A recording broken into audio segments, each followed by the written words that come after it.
Hello guys, how are you? My name is Shivam Tyagi. Welcome to study फंडा।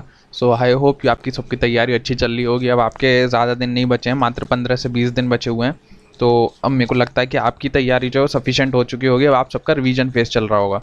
तो ऐसा नहीं है कि वीडियोस नहीं आ पा रही थी, एक्चुअली कुछ बिजी हो गया था, लेकिन इतना भी बिजी नहीं हो कि आपके लिए वीडियो ना बना पाए। तो अभी हम जो वही अब पेपर वन का तो मैं आपको revision as such Praveen sir करा ही रहे हैं। जो भी बच्चे अगर जो नए हैं, जिन्हें नहीं पता, तो आप हमारा टेलीग्राम ग्रुप ज्वाइन कर लीजिए। उसमें बहुत सारा हम लेटेस्ट मटेरियल अपलोड कर रहे हैं।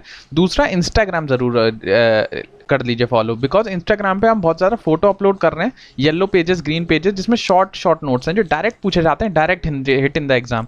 तो इससे आप ही का फ़ायदा होगा, इससे हमारा कुछ फ़ायदा नहीं है, आप ही लोगों के लिए बन रहा है। तो जितने लोग इंटरेस्टेड हैं वो कर सकते हैं, जो ना इंटरेस्टेड हो वो नहीं हो। तो अभी भी अपने पास 15-20 दिन है, फिर भी आपके लिए मैं अभी और ऐसे करीबन, मेरे को अभी टारगेट जो है मेरा करीबन 10 ऐसे और लाने का है। तो आपके ऊपर अभी 10 ऐसे और मेरे को और लाने हैं। आज के जो टॉपिक है वो आप सबकी डिमांड पे है, बहुत ज़्यादा न्यूज़ में भी रहता है। और as a CAPF exam, this topic is again is very important, that is naxalism. ये इंटरनल सिक्योरिटी का टॉपिक है। वो एज सच इंटरनल सिक्योरिटी नहीं पूछेंगे, वो पर्टिकुलर टॉपिक ही पूछेंगे, नक्सलिज्म इन इंडिया या हाउ टू रिड्यूस या जो भी है। हमारी जो ब्रॉड थीम है वो नक्सलिज्म के ऊपर है।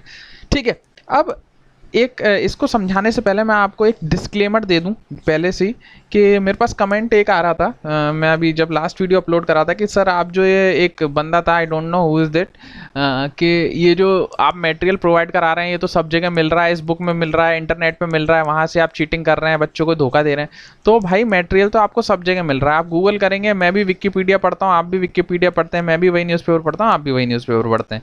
तो ये अगर आप चाहें तो आप खुद से प्रिपेयर कर सकते हैं। इट जस्ट कि मैं 5-6 जगह से ढूंढ के एक ही जगह आपको मटेरियल दे रहा हूँ। अगर आप इतना अच्छा कर सकते हैं तो आप खुद से पढ़ लीजिए, इसमें कोई दिक्कत वाली बात नहीं है। मैंने उन सर को ही बोला जो मैं कमेंट करे थे कि कोई दिक्कत नहीं है सर।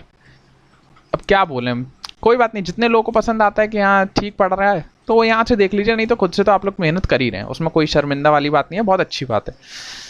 ठीक है। तो अब हम नक्सलिज्म का टॉपिक है, इसको मैं 2 इंट्रो देना चाहूँगा। एक तो नॉर्मल, कि अगर आपको कुछ नहीं आता है ऐसे में तो कैसे आपको लिखना है, और अगर आपको पता है उस टॉपिक के बारे में तो कैसे लिखना है। सबसे पहले मैं उन बच्चों के लिए बता रहा हूँ जिनको कुछ टॉपिक का आइडिया नहीं होता, तो क्या करें कि जो भी पूछा उसको एक्सप्लेन कर दें। तो जैसे नक्सलिज्म है तो इसका मतलब क्या होगा, इसका मतलब क्या है। नक्सलिज्म सबसे पहले ओरिजिन का हुआ, यही पढ़ लेते हैं। तो नक्सलिज्म का जो ओरिजिन है, जो टर्म जो नक्सलिज्म आता है वो एक विलेज से आता है। ऐसे आप लिख सकते हैं, नक्सलिज्म का ओरिजिन है एक विलेज के नाम पे, जिसको हम बोलते हैं नक्सलबारी। ये नक्सलबारी, ये एक विलेज है, कहाँ का है, वेस्ट बंगाल का। यहाँ से ये नाम निकला था क्योंकि यहाँ के जो लोग थे उन्होंने रिबेलियन कर दिए थे, उन्होंने विद्रोह कर दिया था। किसकी अध्यक्षता में, कौन हेड था, अंडर द लीडरशिप आपने ये पढ़ा होगा नाम 100% कानू सान्याल एंड जगन संथाल। जो आप पढ़ते हैं ना संथाल रिबेलियन, उसमें इन दोनों का नाम आता है। इन्होंने ही पहली बार इंडिया में, ऐसा नहीं है नक्सलिज्म केवल इंडिया में, बाहर के देशों में नहीं है, नहीं, ये सबसे पहले जो शुरू हुआ वो चाइना से शुरू हुआ है। इसका ओरिजिन जो है नक्सलिज्म का वो चाइना में, लेकिन इंडिया में पहली बार इन दोनों ने शुरू करा था अपने एरिया में। क्यों? क्योंकि जो अगेंस्ट द पीजेंट्स, अगेंस्ट वो पीजेंट के सपोर्ट में, अगेंस्ट लैंडलॉर्ड्स के विद्रोह में, क्योंकि इनके वो लोग मान नहीं रहे थे। तो आप ऐसे शुरू कर सकते हैं। फिर आप इसमें लिख सकते हैं कि स्टार्ट हुआ था मूवमेंट वेस्ट बंगाल से, और धीरे धीरे इसने और जो डेवलपिंग एरिया थे उनको पकड़ लिया। जैसे कौन कौन से, छत्तीसगढ़ लिख सकते हैं, उड़ीसा लिख सकते हैं, आंध्र प्रदेश लिख सकते हैं, कि वेस्ट बंगाल से इन एरिया में चला गया। तो ये तो एक तरीका होता है इंट्रोडक्शन करने का, ये एक तरीका होता है। अगर आप चाहें तो आप ऐसे इंट्रोडक्शन कर सकते हैं कि बस आपने वो समझा दिया। दूसरा तरीका क्या हो सकता है, दूसरा तरीका एक जो होता है जिसमें आपको 2-3 नंबर एक्स्ट्रा मिल जाएंगे, तो वो मैं बता देता हूँ। ये तो हो गया फर्स्ट तरीका, तो इसको हम लिख देते हैं ऐसे। दूसरा तरीका आप लिख सकते हैं कि सबसे पहले लिखिए कि नक्सलिज्म जो है, नक्सलिज्म क्या है, इज वन ऑफ द, जो मैं आपको बता रहा था, one of the biggest threat है किसके लिए, इंटरनल सिक्योरिटी के लिए। सबसे पहले ये लिखिए, Naxalism is one of the biggest threat for internal security. फिर इसको बता दीजिए नक्सलिज्म होता क्या है। तो नक्सलिज्म होता है, नक्सलिज्म कुछ नहीं होता, जब पीपल फील करते हैं, naxalism is a feeling when people when they feel that they are deprived, कि उनको कुछ कमी है, और and they are committed to take revenge. Simple, हमने बता दिया क्या होता है हिंदी में, एकदम नॉर्मल, बिना अंग्रेजी का यूज किए, कि क्या होता है। नक्सलिज्म की एक फीलिंग होती है जिसमें लोगों को लगता है कि हम इस चीज से, हमें ये चीजें नहीं मिल रही, हमें मिलनी चाहिए, और इसीलिए वो रिवेंज लेना चाहते हैं। किसके विरोध में, against who are responsible, against whom are responsible for such denial, जिन्होंने उन्हें ये डिप्रीवेशन के लिए मजबूर करा है, उनके विरुद्ध वो रिवेंज लेना चाहते हैं। सिंपल बात, और कुछ नहीं लिखना है। ये देखिए, एक इंट्रोडक्शन आप ऐसे भी हो सकता है, और इसमें आप आगे क्या लिख सकते हैं कि अभी करंटली, थोड़ा करंटली से एक्सप्लेन कर दिए। करंटली नक्सलिज्म को कौन सपोर्ट करता है, नक्सलिज्म को सपोर्ट कौन करता है? नक्सलिज्म को सपोर्ट करते हैं जो मार्जिनलाइज्ड पीपल हैं, जिनके पास अभी खाने को नहीं है, मार्जिनलाइज्ड पीपल हैं। जैसे इंक्लूडिंग आप ऐसे लिखते हैं, marginalised people including Dalits and Adivasi जो रहते हैं जंगलों में, वो इन्हें क्या लगता है, who feel that they are neglected, कि इनको नेग्लेक्ट करती है, कौन करती है? Neglected by the government. इनको ये फील होता है। हमने वही चीज़ को दो बार लिख दिया। देखिए, आपको इतना नहीं पता चला होगा, हमने एक ही चीज़ को केवल अलग अलग तरीके से पेश कर दिया, कि पहले हमने बता दिया कि टोटल आदमियों के बारे में बता दिया, फिर हमने कुछ लोगों के बारे में बता दिया, तो ये नक्सलिज्म की बात हो गई। ठीक है, तो ये अपना होता है नक्सलिज्म का। एक इसमें बहुत अच्छी लाइन थी, वो अगर आता है, भले कैसे भी आप इंट्रोडक्शन करें, ये लाइन ज़रूर लिख के आइएगा प्लीज़। इसको एज इट इज़ याद कर लीजिए कि the presence of Naxals in the country, इसको प्लीज़ लिखिएगा। आप अगर ये आता है इंटरनल सिक्योरिटी का एग्जाम, तो यहाँ लिख दीजिएगा the internal security in the country reveals the loop holes in the law and order of the country which has failed to curb the menace, कि ये फेल हो गया है। ये किसकी फेलियर है? ये फेलियर है हमारे लॉ एंड ऑर्डर का, जिसकी वजह से हम ये जो नक्सल मूवमेंट है इसको कर्व करने में आज तक सक्षम नहीं हो पाए हैं। अगर इंटरनल सिक्योरिटी आता है, एक्सटर्नल सिक्योरिटी आता है, कुछ भी सिक्योरिटी से रिलेटेड अगर आपके पास ऐसे आता है, तो आपको ये 4 लाइन यूज करनी है। बस ये जो इतना पार्ट है, ये वाला जो पार्ट है, इसकी जगह आप उस वर्ड का यूज कर लीजिएगा जिसमें आपको पूछा गया है, और एज इट इज आप छाप देना, बढ़िया नंबर मिलेंगे। ठीक है, तो ये हमारा कुछ इंट्रोडक्शन हो गया, एक छोटा सा प्यारा सा इंट्रोडक्शन। ऐसा नहीं है सारा इंट्रोडक्शन आपको अपने आंसर में लिखना है, इसमें से जो आपको अच्छा लगे, जो समझ में आ रहा हो वो लिखना है। समझ रहे हैं? चलिए, अब क्या लिख सकते हैं कि ये बता सकते हैं, इतना इंट्रोडक्शन तो इसमें काफ़ी हो गया। ये भी बता सकते थे कि इसका इंट्रोडक्शन मतलब कहाँ से शुरू हुआ था, इनिशियली कैसा था, फिर बाद में इसका कैसा हो गया। ये भी आप बता सकते हैं कि पहले जो ये मूवमेंट था, ये केवल इसलिए था इनिशियली कि लोगों का फ़ायदा हो सके, लेकिन आज का जो प्रेजेंट कंडीशन है उसने ये क्या कर दिया, टेररिज्म के ओर चले गए। टेररिज्म एंड मोर वायलेंट हो चुके हैं। ये भी आप लिख सकते हैं अगर चाहें तो इंट्रोडक्शन में। ठीक है, अब अपने ऐसे पे आते हैं, वही जो हम नॉर्मल अपना ऐसे लिखते हैं। जो अपनी दिक्कतें आती हैं कि हम थीम वही होते हैं अपने, सिंपल थीम, जो हमारे political movement, economic movement, social movement, वही हम इसमें लिखने वाले हैं। कुछ अलग नहीं लिखेंगे, हमारे ऐसे सब तरीके से सेम ही लिखे जाते हैं। सबसे पहले इनको मजबूर कौन करता है? सबसे पहला पॉइंट आएगा, फर्स्ट पॉइंट आएगा पॉलिटिकल फैक्टर्स। पॉलिटिकल ऐसी क्या कमी है जिसकी वजह से इन लोगों को नक्सल बनना पड़ता है? Political factor. तो पॉलिटिकल फैक्टर में सबसे फर्स्ट पॉइंट लिखेंगे कि हाँ, पॉलिटिकल फैक्टर क्या है कि इनेबिलिटी है किसकी? गवर्नमेंट की। Because inability of the government because they are not providing sufficient, because ये नहीं प्रोवाइड करा रहे हैं उन्हें सफिशिएंट, ताकि जो डिप्राइव्ड सेक्शन है वो अपनी गरीबी से, जो डिप्राइव्ड सेक्शन है वो अपनी पॉवर्टी से बाहर आ सके। ये लिख सकते हैं। दूसरा, इनका पार्टिसिपेशन नहीं है, लैक ऑफ पॉलिटिकल पार्टिसिपेशन। ये तो आप कहीं पे भी लिख सकते हैं। अगर लैक ऑफ पॉलिटिकल पार्टिसिपेशन किसी के भी ऐसे में चल जाता है, मैं आपको बता देता हूँ कैसे कैसे। अगर वोमेन पे ऐसे आता है तो आप ये लिख सकते हैं, अगर इन पे आदिवासी पे आता है तो आप लिख सकते हैं, अगर ये भी नक्सल पे आ गया तो आप ये लिख सकते हैं कि पॉलिटिकल पार्टिसिपेशन जो है वो है ही नहीं। अगर टीचर्स का आता है तो आप ये लिख सकते हैं कि टीचर्स का ज़्यादा पार्टिसिपेशन नहीं है, क्योंकि 50-60% जो हमारे यहाँ है वो टीचर्स नहीं है, उनके ऐसे लोग हैं जिनके ऊपर FIR रजिस्टर्ड है। ठीक है, तो ये आप लिख सकते हैं 2 पॉइंट पॉलिटिकल फैक्टर्स में। फिर 2 पॉइंट काफ़ी हैं, काफ़ी बड़ा ऐसे हो जाएगा, नहीं तो हमें थीम कवर करनी है। दूसरा पॉलिटिकल हो गया। इकोनॉमिक फैक्टर हम जोड़ते हैं। इकोनॉमिक फैक्टर क्या होंगे? सबसे पहले पॉवर्टी एंड इनइक्वालिटी है, ये तो लिख ही सकते हैं कि यहाँ पे पॉवर्टी एंड इकोनॉमिक इनइक्वालिटी है, ये एक पहला पॉइंट हो गया। दूसरा एंट्री हो जाती है कहाँ पे? क्योंकि आप देखेंगे जितने भी हमारे नक्सल वाले एरिया हैं वो सारे माइनिंग वाले एरिया हैं, जब माइन होती हैं, खदानें होती हैं, कोयले की खान, किसी बॉक्साइट की खान, छत्तीसगढ़, वेस्ट बंगाल, यहाँ पे क्या है? एंट्री ऑफ माइनिंग कंपनी जिसकी वजह से क्या होता है, इन्हें थ्रेट हो जाता है टू देयर लाइवलीहुड। अगर कोई कंपनी आती है तो वो उनकी ज़मीन पर कब्जा कर लेगी, उनके जो फॉरेस्ट है उन पर कब्जा कर लेगी, और जो उनका माइनर फॉरेस्ट प्रोड्यूस जो वो वहाँ से कलेक्ट करते हैं उन पर कब्जा हो जाएगा। तो आप ये लिख सकते हैं एंट्री ऑफ माइनिंग कंपनीज। तीसरा आप लिख सकते हैं कि जो प्रॉफिट होता है, जो बेनिफिट होता है, benefit earned by the resources, जो रिसोर्सेज जो यहाँ पे हैं उससे जो बेनिफिट अर्न होता है, रिसोर्स को जो हम एक्सप्लॉइट करते हैं उससे, आप ये लिख सकते हैं benefits earned by the resource exploitation are not transfer to tribal. भाई कोई बड़ी कंपनी आएगी, वो वहाँ पे खुदाई करेगी, खूब कोयला वोयला निकालेगी और सारा प्रॉफिट अपने पास रख लेगी, ट्रैवल पीपल के लिए कोई कुछ सोचता नहीं है। तो ये 3 पॉइंट होगा इकोनॉमिक से रिलेटेड कि नक्सल का पैदावार क्यों होती है, हम ये फैक्टर्स बता रहे हैं किस वजह से नक्सलिज्म जो है वो पनप रहा है इंडिया में। ठीक है, तो हमारे 2 पॉइंट हो गए। तीसरा पॉइंट हम लिखेंगे एनवायरमेंट, सबसे इंपॉर्टेंट तो यही है इसमें, एनवायरमेंट को कितना नुकसान हो रहा है। इसमें एक ही पॉइंट लिखेंगे कि सिंपल आपको ये बताना है कि एनवायरमेंटल डिग्रेडेशन हो रहा है, क्यों हो रहा है, due to destruction of land, destruction of water, destruction of tree, due to किस वजह से, due to mining activities and industrial activities. Simple, कुछ नहीं, जो हो रहा है वो हम लिख रहे हैं, हम ज़्यादा दिमाग लगा ही नहीं रहे कि अपना डिग्रेडेशन हो रहा है जमीन का, पानी का, पेड़ों का, फॉरेस्ट का। क्यों हो रहा है, क्योंकि वहाँ पे माइनिंग और इंडस्ट्रियलाइज्ड एक्टिविटी जो है वो बढ़ गई है। ठीक है, चलिए तीसरा हो गया। चौथा हम लिख सकते हैं, चौथा हम सोशल फैक्टर। सोशल क्या फैक्टर, सोशल फैक्टर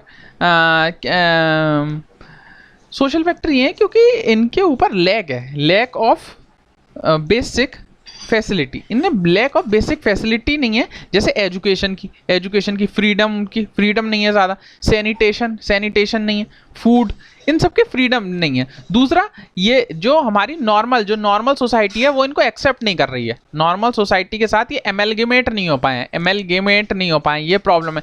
जो अपनी नॉर्मल सोसाइटी है उसके साथ ही अभी तक एमेलगेट में ही नहीं हो पाए, क्योंकि आप देखेंगे आज भी शहरों में आप सोचेंगे कि SC ST के बीच में भेदभाव नहीं है, लेकिन आज भी अगर आप गांव में जाएंगे तो आपको इस बात का फील हो जाता है कि लोग भेदभाव आज भी करते हैं। तो इनके साथ तो बहुत ही ज़्यादा भेदभाव होता है। तो नॉर्मल सोसाइटी एमेलगमेशन, तो ये हमारा एक पॉइंट हो गया। इसके बाद हम चलते हैं और आगे। ये हमारे 4 पॉइंट हो गए, और कौन सा अपना पॉइंट बचा, एक आध और लिख लेते हैं। सोशल, पॉलिटिकल, इकोनॉमिक हो गया, और तो यार को ध्यान नहीं आ रहा। चलिए इतने ही बहुत है, 4 पॉइंट इसमें हम, और इनके हमने पॉलिटिकल फैक्टर्स बता दिए, और क्या क्या गवर्नमेंट कर रही है उसका, गवर्नमेंट का पर्सपेक्टिव भी लिखना पड़ेगा भाई।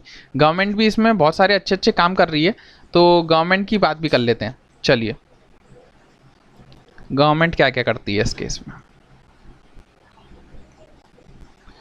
या ये लिखिए गवर्नमेंट अप्रोच, अभी तक क्या क्या करी है, गवर्नमेंट की अप्रोच क्या रही है। चलिए,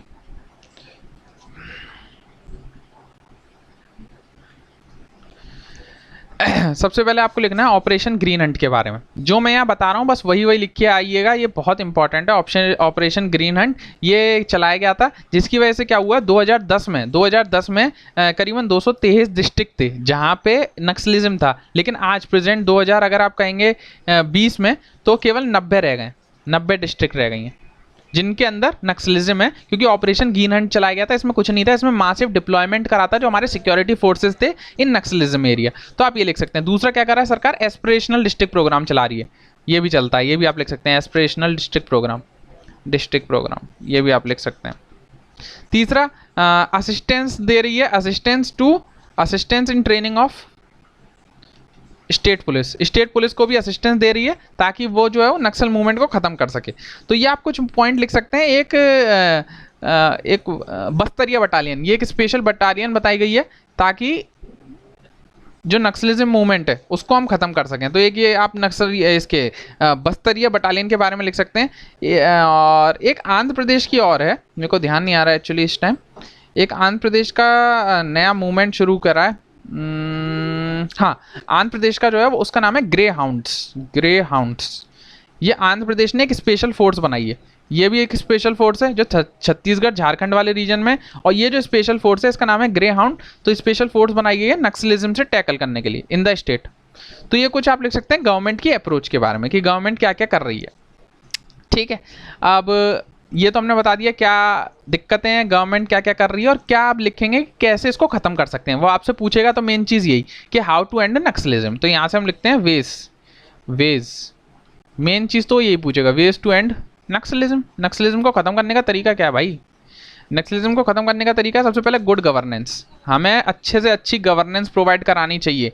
जितने भी लूप होल हैं लॉ में, जितने भी लूप होल हैं in the law of the country, उनको ख़त्म करना चाहिए, उन्हें कर्व करना चाहिए। पहला पॉइंट आप ये लिख सकते हैं। और सेंट्रल गवर्नमेंट को एक स्ट्रेटेजी बनानी चाहिए ऑल ओवर। सेंट्रल गवर्नमेंट को एक इनहेरेंट नहीं बोलते इसको, कोहेरेंट बोलते हैं, सॉरी, इसको कोहेरेंट नेशनल स्ट्रेटेजी बनानी चाहिए ताकि हम कर्ब कर सकें जो हमारा नक्सलिज्म है वो। दूसरा, डायलॉग, इनके साथ जितनी बातचीत करेंगे, उनके लीडर्स के साथ बातचीत करिए, उनको समझाइए, उनके जो भी गिले शिकवे हैं उनको दूर करिए। तो दूसरा पॉइंट आप लिख सकते हैं डायलॉग। तीसरा, जनरेट मोर एम्प्लॉयमेंट, उनको इतना रोजगार दीजिए, रोजगार एम्प्लॉयमेंट दीजिए, उनके वेजेस बढ़ाइए, इंक्रीज वेजेस, जो काम कर रहे हैं उनके भी वेजेस बढ़ाइए, और ताकि जो वुमेन इक्वलिटी है, जो वुमेन और मैन के बीच में इनइक्वालिटी है उसको भी कम किया जा सके। और जो स्टेट में इनइक्वालिटी है, जैसे जो जहाँ ये आदिवासी रहते हैं वहाँ इतना समृद्ध नहीं होगा, जहाँ सिटी है वो ज़्यादा समृद्ध है, तो इनके बीच में भी इनइक्वालिटी को हम कम करना चाहिए। चौथा, रिहेबिलिटेशन, इनका रिहेबिलिटेशन करिए। जो भी लोग अपनी ज़मीन, इसको बोल सकते हैं रीसेटलमेंट करिए, कि जिनकी भी ज़मीन छिन गई है उन सबको एक अच्छी सी अच्छी इंडस्ट्री में उनको नौकरी दीजिए, उनको एक अच्छा घर दीजिए ताकि उनके बच्चे आगे पढ़ सकें, अच्छा काम कर सकें। उन्हें ऐसे एरिया में डालिए ताकि जहां उनकी पॉपुलेशन को ज़्यादा इफेक्ट ना हो, क्योंकि बहुत ज़्यादा एसटी जो पॉपुलेशन है वो इतनी डिप्राइव हो चुकी है, कोई तो मतलब जनरेशन ही खत्म हो चुकी है, मतलब एक्सटिंक्ट जिसे बोलते हैं ना, वो हो चुका है। और क्या करना चाहिए, हमें प्रिवेंट करना चाहिए जो हम एनवायरमेंटल डिग्रेडेशन कर रहे हैं। जितनी माइनिंग कंपनी है उनको मना कर देना चाहिए कि वहाँ पे ना जाएं, और अगर आप जा रही हैं वहाँ से जो प्रॉफिट जनरेट हो रहा है उस प्रॉफिट को आप जो है इन्हीं के इनको ही मतलब बचाने में, ट्राइबल पीपल की भलाई के लिए ही लगाएं। तो और क्या लिख सकते हैं, और तो मेरे को नहीं लगता और कुछ लिखना चाहिए। एक ये लिख सकते हैं, मॉडर्नाइज कर दो लॉ इन्फोर्समेंट एजेंसीज को, ताकि वो लोग भी लोगों को समझाएं। ऐसा मतलब मारपीट ना हो वहाँ पे, जो हिंसक हो जाती है ऐसा ना हो, वो एक वॉलंटरी लोगों को समझाएं ताकि शांति बन सके। तो ये आपका एक मेन आपका ऐसे तैयार होता जा रहा है। आप ध्यान नहीं दिया होगा लेकिन एक काफ़ी बड़ा ऐसे हमने लिख लिया है। चलिए एक इसमें फाइनल कंक्लूजन लिख देते हैं। कंक्लूजन जो है मैं जो समझा रहा हूँ बस वही लिख के आइएगा, ज़्यादा आप अपना जो यूज़ करना है वो नहीं करेंगे। जो मैं याद करवा रहा हूँ, अगर वो इंटरनल सिक्योरिटी या नक्सलिज्म या जो भी आता है तो आपको एक ही लाइन लिखनी है जो मैं समझा रहा हूँ। कंक्लूजन आप इसी से करिएगा, बहुत ही इंपॉर्टेंट कंक्लूजन है इसका। कंक्लूजन कि मैं पढ़ देता हूँ, एक्चुअली मैंने भी कहीं से ढूंढा ही है, मेरे को एक्चुअली मैंने नहीं बनाया। मैं आपके लिए जो इंट्रोडक्शन का जो एक 3-4 लाइन है वो मैंने अच्छे से ढूंढी, और कंक्लूजन मैंने ढूंढा है कि India has made some success in containing naxalism but the root cause have not been addressed yet. कि इंडिया ने जो सक्सेस है नक्सलिज्म को ख़त्म करने के लिए, कि इंडिया जो सक्सेस दिखा रहे हैं कंटेनिंग नक्सलिज्म वो उतनी करी है, but the root cause have not been addressed, हमने रूट कॉज को अभी तक नहीं पकड़ पाए हैं। The central and the state government should continue to follow the true prolonged strategy. Central government और स्टेट गवर्नमेंट को दोनों को मिलके, सेंट्रल गवर्नमेंट और स्टेट गवर्नमेंट को दोनों को मिलके एक टू प्रोंगल्ड स्ट्रेटेजी मतलब अपनाना चाहिए। क्या क्या है 2 स्ट्रेटेजी का नाम, एक तो safety of the people in naxal affected area, और दूसरा क्या है, as well as taking initiative for the development. एक तो वहाँ के लोगों को बचाना है और उस एरिया का डेवलपमेंट भी करना है। मैं फिर से पढ़ देता हूँ कंक्लूजन कि India has made some success in containing naxalism but the root cause have not been addressed yet. The central and the state government should continue to follow the two-pronged strategy, that is ensuring safety of the people in the Naxal affected region as well as taking initiative for the development of such regions।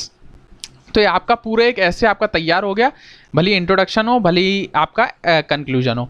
तो आप ध्यान से देखेंगे तो आपका ये पूरा तैयार हो गया। आप चाहें तो इसका स्क्रीनशॉट ले सकते हैं अगर आपको दिख जाए तो। हमने काफ़ी बड़ा ऐसे लिख दिया है, और आपको सब कुछ नहीं लिखना है, जो आपको याद रहे, जो आपको इंपॉर्टेंट लगे वही आपको लिखना है। ऐसा नहीं है कि आप सब कुछ पढ़ लिए हैं तो सब कुछ एग्जाम में लिख दें और अभी भी लिख दें, ठीक है। और क्या बोल सकते हैं कि आप मेरे को फॉलो कर चाहें तो कर सकते हैं, अपना ऐसे चाहें तो मेरे को भेज सकते हैं, मैं उसको चेक करके, मेरे को एक्चुअली बहुत बच्चों के मैसेज आते हैं तो मैं सबको चेक करने की कोशिश कर रहा हूँ। शिवम_त्यागी _ST। ये मेरी इंस्टाग्राम आईडी है, तो मेरे को भेज सकते हैं, मैं आपको चेक करके बता दूंगा, आप इसी पे लिख सकते हैं।